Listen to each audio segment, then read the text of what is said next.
obviously, but there's outer ear and the middle ear, and then there's the inner ear, which is really deep in there. And then you also have your hearing nerve, auditory system as a whole. So when it comes to your outer ear, most people think, oh, it's just your ear, that's all you got. But your outer ear actually involves I don't know if it's concha or concha. I call it concha. So that is basically like the first part of your ear where it starts to kind of simulate a funnel. And then your ear canal where the sound waves will travel through before meeting the tympanic membrane, which begins your middle ear. And then that brings you to the inner ear, which involves those three small bones that most people don't even realize are in your ear, even though they pretty much are the smallest bones. Or one of them is the smallest bone in your body.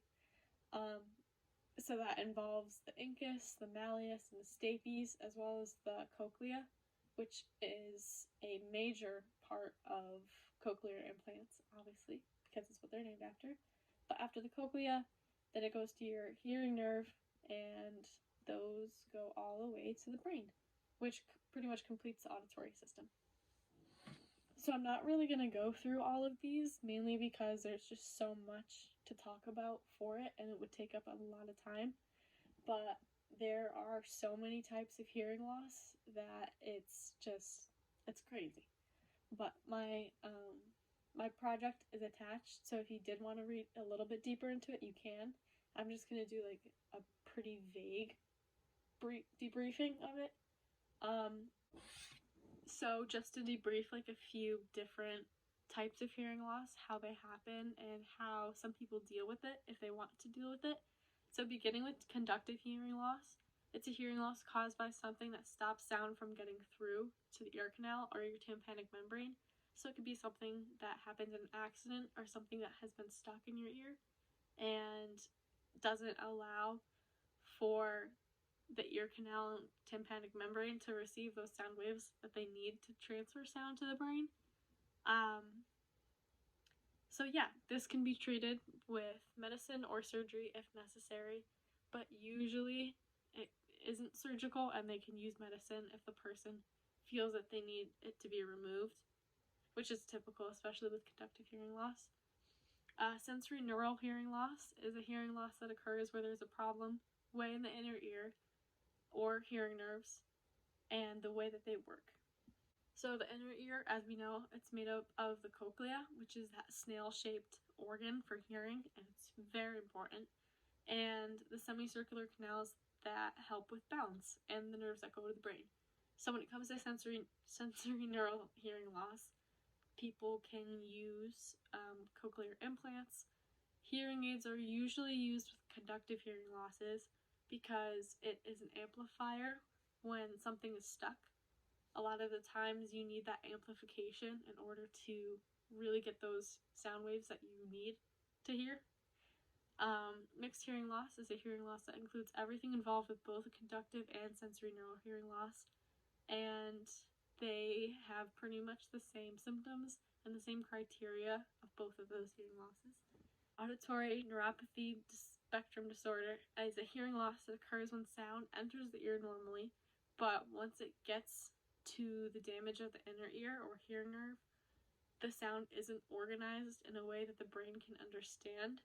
So it's basically, I tend to think of it as you get like a shipment from FedEx, you get it, but everything's broken and it's basically you're not able to use it.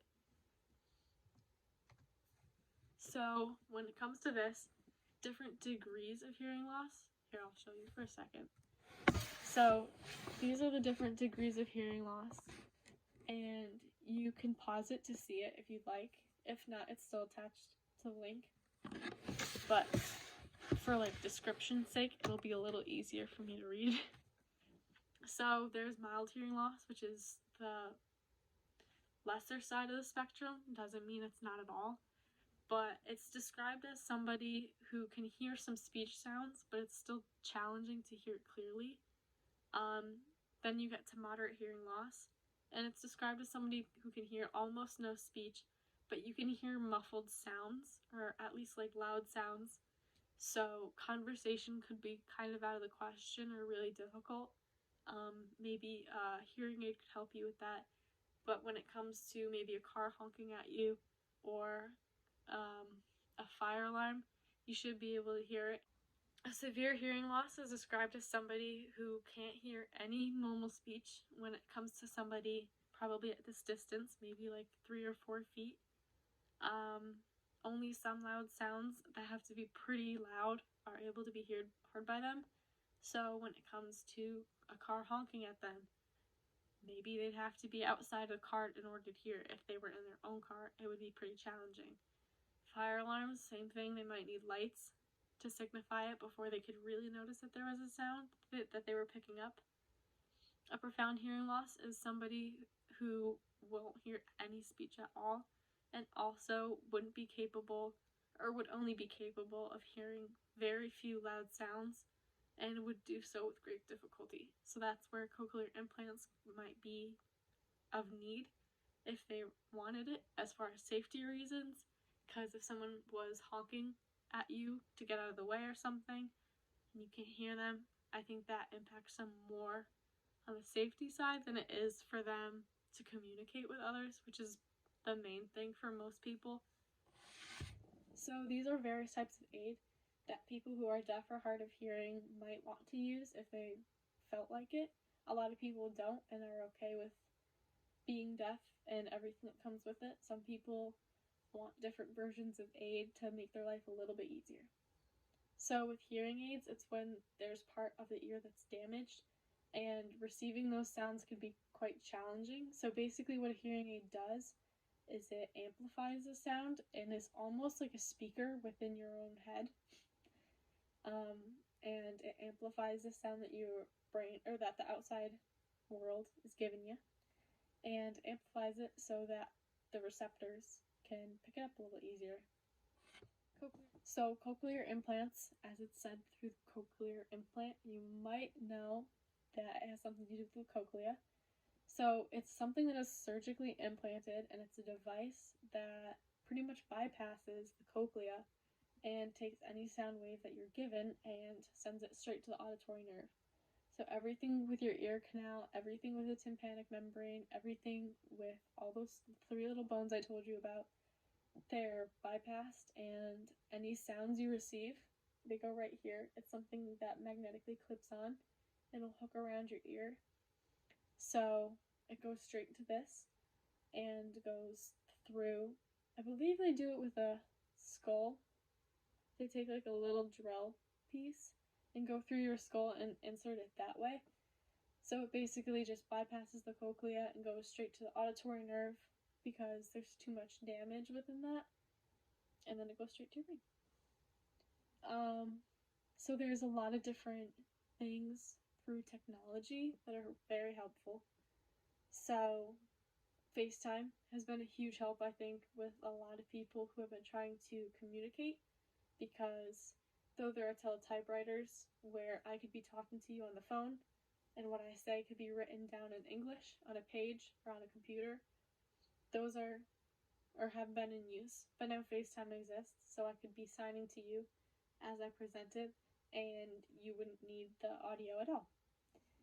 But now they have different applications where in either a meeting that doesn't have any cameras or a classroom setting, as I could sign to you and there's someone through the software that looks at what I say as I say it, or as I sign it, and they can translate it into English, and it becomes audio for someone who's either hearing or the other way around, where somebody, or I could be talking to you, the translator would sign it, and then that video would go out to the deaf or hard of hearing person so that they can understand.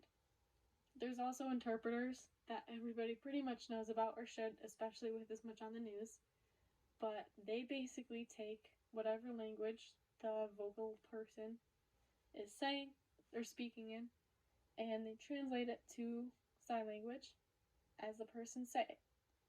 So if I had an interpreter right now, they'd be next to me and they have to always be seen, or be able to be seen, by a deaf or hard of hearing person, and you just watch.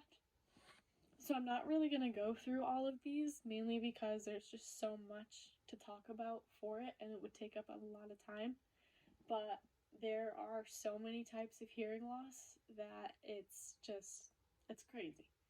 But my project is attached, so if you did want to read a little bit deeper into it, you can. I'm just gonna do like a pretty vague debriefing of it. So beginning. So moving on to the language itself, as you can see here, there's a slide that says it. But so we're gonna go through different things that I kind of need my hands for as far as the basics. Not yet though. So ASL is a language. It's a language for many, many reasons, but the four main reasons are the fact that it's shared with a community. Same thing as English. I speak English. The person down the road from me speaks English. That's at least a little bit of a community. Same thing with sign language. It started out with a few people, and now there's more, which makes it qualify for that community aspect. Evolution of it. It started one way, and now it's different. It has evolved through many generations, at least through FSL, which is French Sign Language, and I'll talk about that in a few seconds. So it's evolved, it's changed, there's been different signs. There has been signs that I learned my sophomore year that have already been changed, and people this year taking ASL 1 are learning a completely different way. There's structure to it. You can't just sign. I mean, you can, but it's not really respectful, or it's signed English. So you can't just throw a whole bunch of ASL words together and call it a sentence. There's different things that